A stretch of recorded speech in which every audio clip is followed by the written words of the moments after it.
ఓం శాంతి. మధువనం గురించి తెలుసుకుంటున్నాం కదా. ఫస్ట్ టైము బ్రహ్మబాబా పిల్లలందరినీ తీసుకొని మధువనానికి వచ్చినప్పుడు వాళ్ళ యొక్క అనుభవాలు, వాళ్ళు ఎంత తీవ్రంగా పురుషార్థంలో ముందుకు వెళ్ళారు ఏంటి అనేది తెలుసుకుందాం.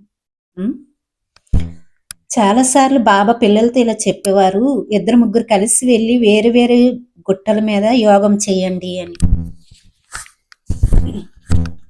జ్ఞానచింతన చేయండి. ఆవులు తమ ఆహారాన్ని నెమరు వేసుకున్నట్లుగా మీరు విన్న జ్ఞానాన్ని మనన చింతన చేయండి. శ్వేత వస్త్రాలతో బ్రహ్మకుమారి కుమారీలు పర్వత శిఖరాలపై కూర్చొని యోగం చేసుకుంటూ ఉంటే క్రింద నుండి ఆ దృశ్యం చూస్తే తెల్లని మబ్బులు పర్వత శిఖరాలను కప్పేశాయి అన్నట్లుగా అనిపించేది. అందరూ వరుసగా పర్వతాలను ఎక్కుతూ ఉంటే తెల్లని పక్షులు ఆకాశంలో ఎగురుతున్నట్లుగా ఉండేది. ఆధ్యాత్మిక జీవితం అంటే సన్యాసి జీవితం జీవించాలని అందరూ భావిస్తారు.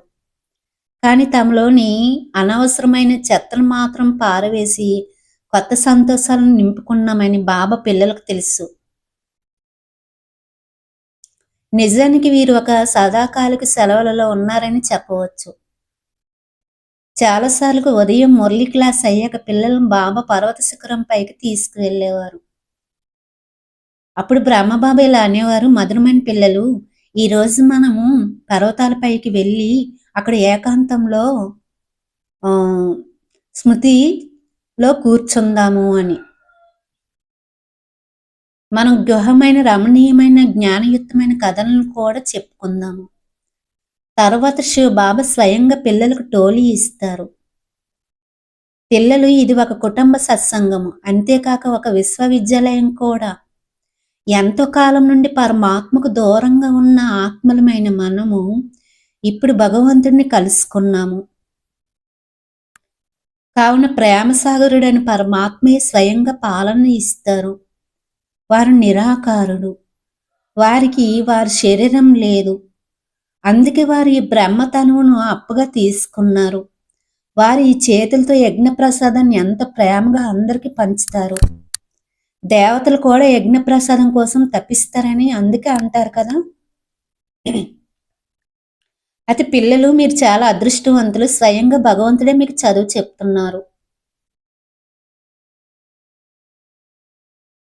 త్రికాలపతి అయిన పరమాత్మ ఎంతో దూరంగా ఉన్న పరంధామం నుండి వచ్చి చదివిస్తున్నారు.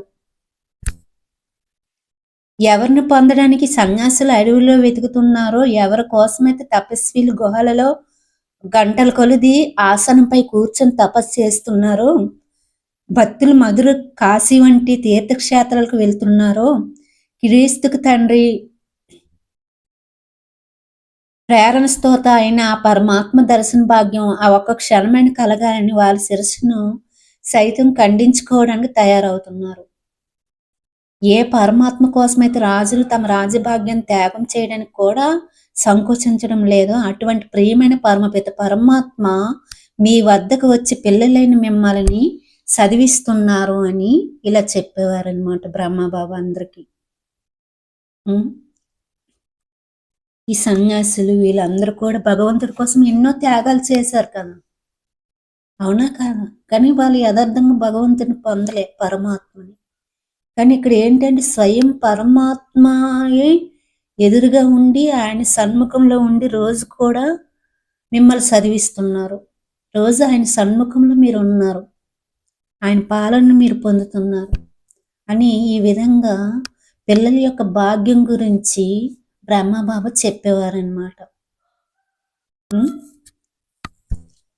ఓకే, అచ్చా. ఓం శాంతి.